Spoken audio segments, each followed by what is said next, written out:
Welcome back to another episode. I'm your host, Vinnie Green. I'm your host, Noel John Toohey. And this is Talking Pints. Let's get to it, motherfuckers. Start talking them pints. This guy with his chainsaw. We're not talking about chainsaws, motherfuckers. What are we talking about? We're talking about kings. What kind of kings? We're talking about solitary kings that walk through the jungle, that stalk the prey all stripey and fuck. Yeah, we're talking about tiger kings. Not the Tiger King, but the fucking TV show about the TV show Tiger King, starring Kate McKinnon and some other dude. So no, let's talk a little bit about the Tiger King and the Tiger King adapted TV series. Is this fucking even needed? Like, I want to talk a little bit about reality TV and shows adapted for reality TV. And like, do we need him after getting a show already and how iconic the original was? Yeah, to keep it simple, you're an absolute fucking fool if you didn't think this was coming. All right, I'm out. But you didn't, okay. I mean, it was coming. The problem was that they didn't give the roles to David Spade and maybe Kathy Bates. Mm-hmm. I mean, I always find I'm a big fan of Kate McKinnon, but I always find like Kate McKinnon can do a very, very good job of almost anyone, but I rarely find that she does this like absolutely epic job of anyone. I don't feel like, do you remember when who did Sean Spicer, who was spokesman for Trump at the time? Melissa McCarthy. Melissa McCarthy. Yeah. And like, that was like God tier. You know what I mean? Like, that was just God tier. I feel like Kate McKinnon is like a skeleton key where you could throw her into anything and she'll do a good job. Hopefully a acid. Yeah, I said it. Yeah. But I don't think she's this like absolutely savant of an impressionist that people seem to think that she is. That's no disrespect to her. She's extremely talented, but I would have put sort of like an actor's actor. I would have thrown somebody in there. And David Spade was born for this role. Yeah. I mean, like, look, oh my God, Dirt Joe. What was the name of the character? Joe Dirt. Joe Dirt. Dirt Joe, Jesus hell, talk about fucking it up when you didn't have to. Dude, I said Melinda McCartney after leading into the microphone and everything. Her name is Melissa McCarthy. I said Melissa McCarthy. That's even the you're right. We all have our foibles. Yeah, it's a tough L's all round. Yeah, it's all right. But I think Kate McKinnon just is. I don't know. I don't do it right. Get an actor that will absolutely throw themselves into it. Yeah. And do like a world-class impression. And you've seen people on SNL and they take on one role and they do it flawlessly, as opposed to like just taking on. Like that's what Kate McKinnon is. But she's great because it's a live show and you need somebody who can do like a small cast and you need to be able to do 5 or 6 things and right. And she's your go-to woman. But it doesn't feel necessary. I don't have any strong feelings about, like, I can't say I'm looking forward to it. I actually feel like the moment passed. The second season landed of the documentary series. Like, I mean, I think I'm 2 episodes in, and if I get back to it, I get back to it. I feel like, do you remember when everybody just kind of stopped saying, do I make you horny? Do I blah, blah, because just collectively baby. Yeah, because collectively as a species, we decided that it was no longer funny. And collectively as a species, at some point somebody said, that bitch Carol Baskins, and everyone went, and you're like, shit, that didn't land. That's gone. Yeah. That's gone. And now that bitch Carol Baskins, that's gone for me, I feel. So no, I don't think it's necessary. Sorry, I went on a bit of a tirade there. What about you? I know it was a good tirade, like, you know what I mean? Like, in terms of tirade goes, I thought it was a pretty good tirade, like, Thank you for warranting my tirade. Yeah, it's what I do, you know what I mean? If you want a tirade, I shall do you a favor and I shall warrant that tirade, you know what I mean? Imagine just said a tide, it's just tirade. Yeah, absolutely, I love it. But like, for me, I think with the way the original show hit the world and how fucking like insanely not even popular, but how insanely like that it sowed itself into the zeitgeist because it was at the start of the pandemic. Everybody was at home. Everybody was hitting the streaming services hard in the search of some sort of entertainment. Everybody was in lockdown, and it was one of those things that came out at that exact moment. Check. You're absolutely right. It's the right thing at the right time, and it was the right flavor. It was absolutely. It was engrossing and it was gross and it showed all the worst parts. Yeah, it showed all the worst parts about humanity. It showed pretty much it kind of encapsulated the perfect example, kind of like when Jim Jones started. Jim Jones had these great ideas about community and how about equality and about no racial barriers in his church and all these things. And then obviously he became a meth addict, child abuser, and the importance of hydration. Yeah, you know what I mean? Yeah, Jesus Christ. I just about think I'm going to get away with that. But I don't know. Oh God, I'm not sure. But, yeah, so fuck. How do you segue from that? But so like I just think it was a kind of a case of someone that had good ideas or good intentions at the start and got wrapped up in his own image, the power, the influence that brought with. So he became a kind of like a cult leader. He was like convinced, like he was such an over the top character that you couldn't even imagine that he exists in reality or in fiction, let alone reality. Like this guy that pretty much got these two dudes, two straight guys, got them so met up that he convinced them to marry him. He's I think she was a woman, but I think she's transitioned to becoming a man. I think the person that lost her arm, she convinced her to come back working like the following that week, or he came back working that week. Yeah, and like you know what I mean. It's just that hold he had over people. It was insane. Like the Doc Antle character, just all these over the top characters, and the fact that they exist in reality, and the fact that we got to see such a window into the world. Oh yeah, and the fact they found each other. You know what I mean. Like you always think like, wow, that's a 1 in a billion character. And that's a 1 in a billion character, and that's a 1 in a billion. But the only reason they're there because they're the people he gravitates to, the people exactly. People, you know? But what was the thing he said? And it was like, and to jump to the punchline because I can't remember the build-up was then you're not that straight, are you? Oh, he was talking about when he talked to his second husband, the guy that ended up killing himself. I can't remember his name. I'm sorry. He was talking to him. And he said that when you watch porn, do you watch porn with guys with big dicks or small dicks? And he goes, big dicks. And he goes, well, you're not that straight then, are you? And that's how, like, you know what I mean? I think his name is Dylan, I think. Was that? Yeah, that right? Yeah. But yeah. So it was. But that's the thing. He's like, I always say, like, oh, we're going to try and make it funny, but we're going to try and keep true to the blah, blah, blah. You're not. You don't give a fuck. You are absolutely going to try and satiricalize something that was actually dripped in tragedy. Oh, it was something tragic. The joke of the Tiger King was that it was so fucked up that was kind of hilarious. Like it was just, just when you kept thinking it couldn't get more fucked up, and then it just kept getting more fucked up. Yeah. Then you just realize that it's kind of hilarious. But when you actually take a step back, and you know, there's one guy, was it Eric Cowie or somebody who was, and he was just like, he gets a bit more. He realizes it was John Renke, and he said that I failed all those tigers. He was putting down tigers for like he thought because they had to be, and they didn't, because Tiger King was Joe Exotic was such a piece of shit that he was just more than willing to put down any animal just to bring in, you know, whatever.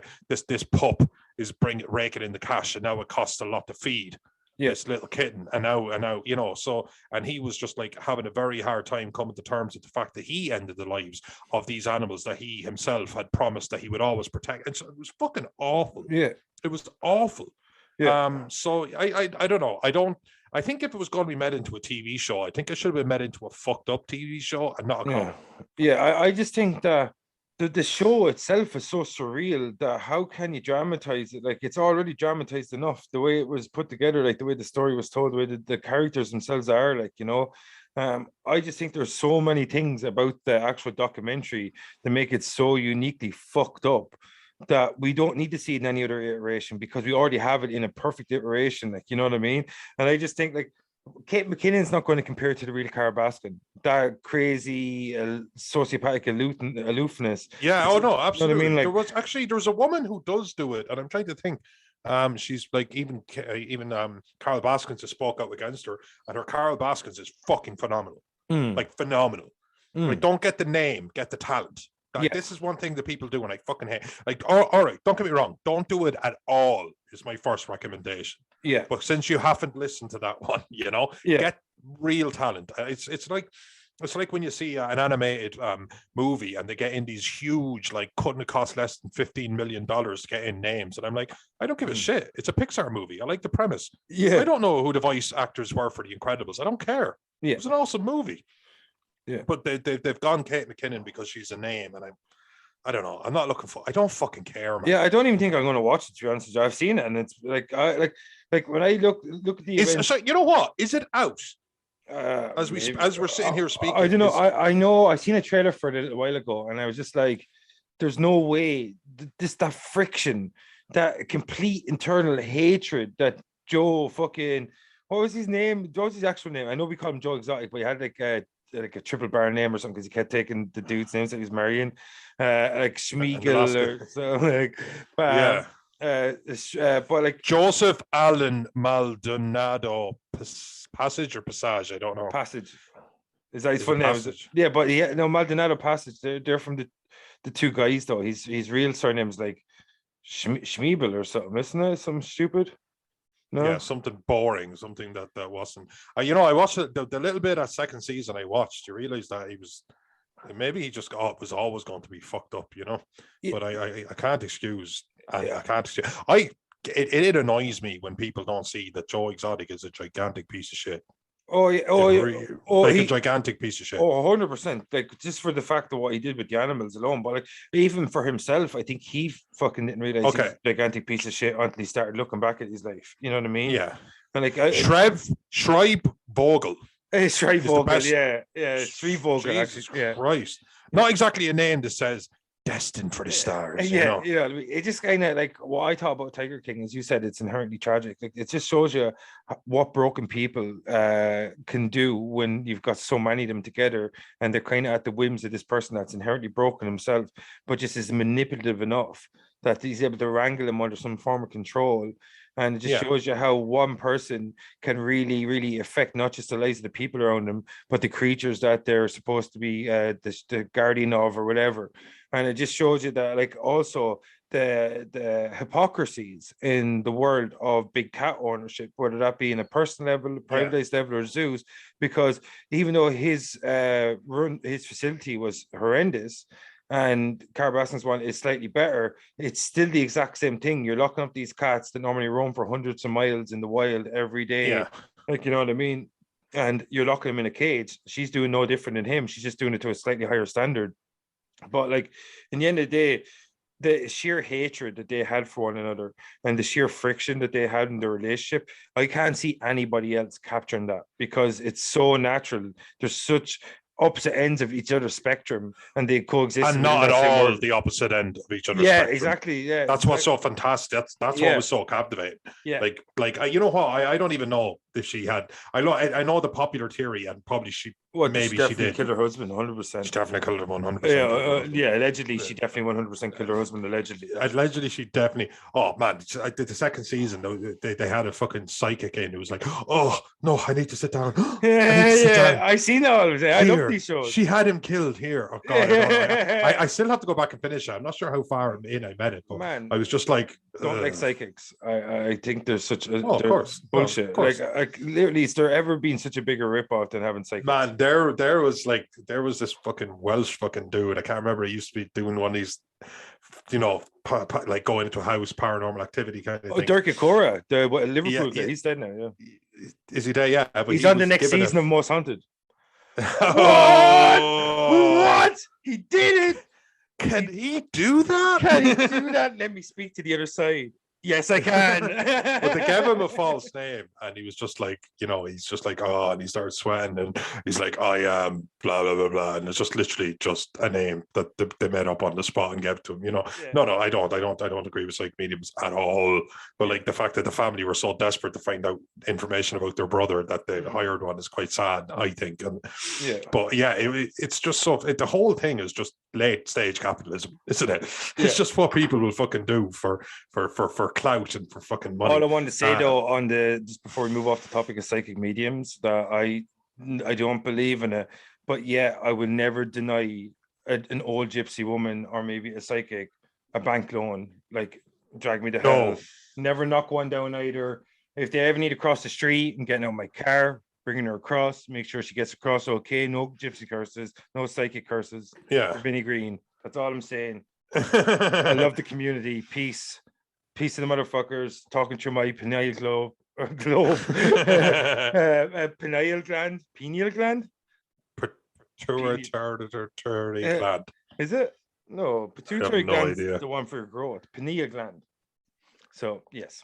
Yeah, okay. But anyway, I do think that the story, to be fair, the story between Joe Exotic and Carol Baskins, it just instantly lends itself to the silver screen. It just does. Yeah. But at the same time, I always think that approach means everything. I mean, I've seen films about like Ted Bundy. You know what I mean? I've seen films about stuff that's like Vietnam has 1,000, and there are stories about things that are tragic on a massive scale. I always think you need to stay away from celebration. Yeah. You know, be as gritty as you want, be as violent as you want, even like for revisionist as you is a thing I have a problem with. But revisionism happens, you know, it's entertainment. But at the same, but never celebratory. And this was fucking celebratory. Yeah. Well, you thought the what people celebrated, the tragedy that was wrapped up in. That's what I think this is. I think when you're bringing in like comedy actors, I think it's going to have a very heavy comedy element. I assume having Kate McKinnon and everything involved. And it's kind of missing the point, isn't it? Too, like because like what made it funny was this insanity. Not like it's not funny on purpose. And that's the difference between a comedy version of Tiger King. They're trying to be funny on purpose. But Tiger King was like, their way of existence was so surreal. All you could do was laugh. Like that is, it's one of those things where you see something that's like almost so unbelievable that the only reaction you do is like laugh. And that's it. You can't comprehend it. You can't even feel anger. You don't feel like, and all of these things come later. You see the tragedy and all that. But when you watch Tiger King for the first time, all you can do is laugh your ass off at those people throughout those episodes. And you also then, when you go back and look at it for a second time, you're like, holy fuck.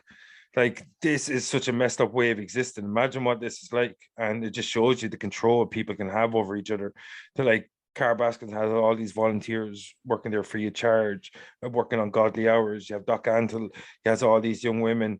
He's changing their names, making them get breast augmentation, all these kind of things, the control he has. And Joe Exotic was kind of like, you know, the kind of bargain basement version of what they really are excelling at doing is this kind of manipulation, this kind of mass control over people in the same way cult leaders do. And you unravel all these things, and it's still funny, but it's fucked up. And trying to make comedy out of that, I'm like you. It's like you're trying to celebrate the tragedy and totally missing the point that Tiger King was never intentionally funny, and that's what made it so funny, because it was so fucked up. And trying to be intentionally funny, basing it around Tiger King, you're missing out on all the elements that actually made it funny, because it was the kind of funny where you're almost disgusted at yourself for laughing, but you're still laughing because it's so fucked up. But it's just to the levels that you did not know could exist. Like the fact that this was real. Yeah. Like even just the stuff that you could verifiably say was real. Like even just the stuff that passed the smell test. Yeah. Absolutely real. Yeah. How many times did you say watching Tiger King, like, how the fuck is this real? How does this even happen? Like, you know what I mean? I remember one episode where that guy that killed himself on site.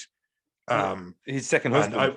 There was a worker as well. I don't know. It goes on and on. But I remember just at the end of one episode, because I was ready for bed, you know. And I just went, you absolute bastards. There was no way I was going to bed. No way I was going to bed. Yeah. And I did not know that after the next episode I was going to bed, because we were going to be going to do it again.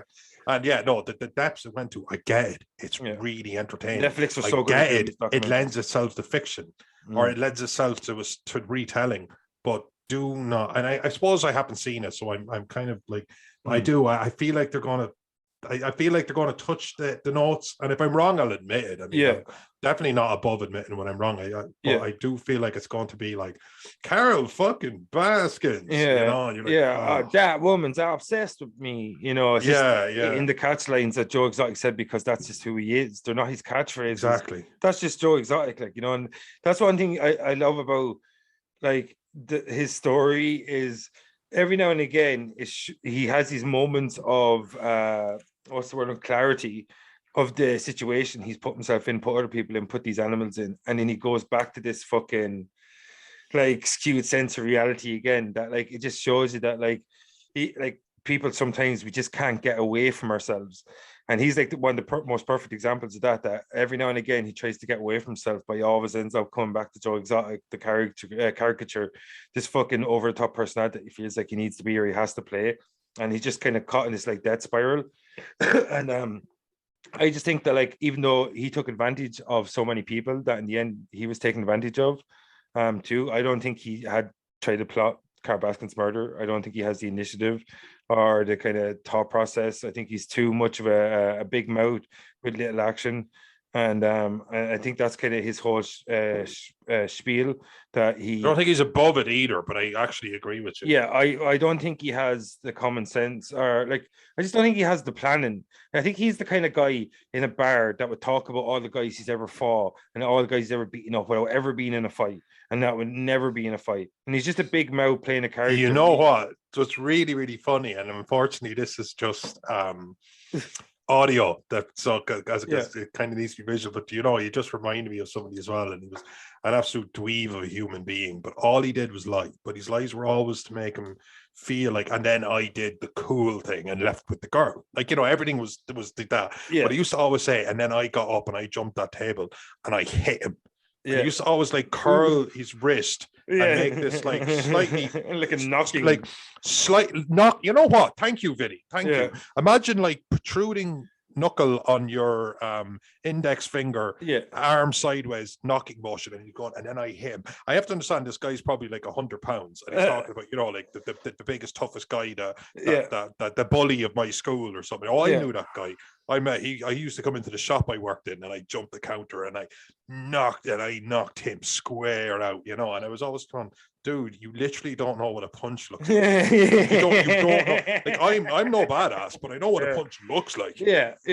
Like, I've seen one. Yeah, I've seen you knock dudes out. Very well, yeah. You know what I mean? There was that. You know what I mean? There was, okay. There was two people who knew what that punch looked like. One of them just knew what it looked like afterwards because he was still conscious. To be young.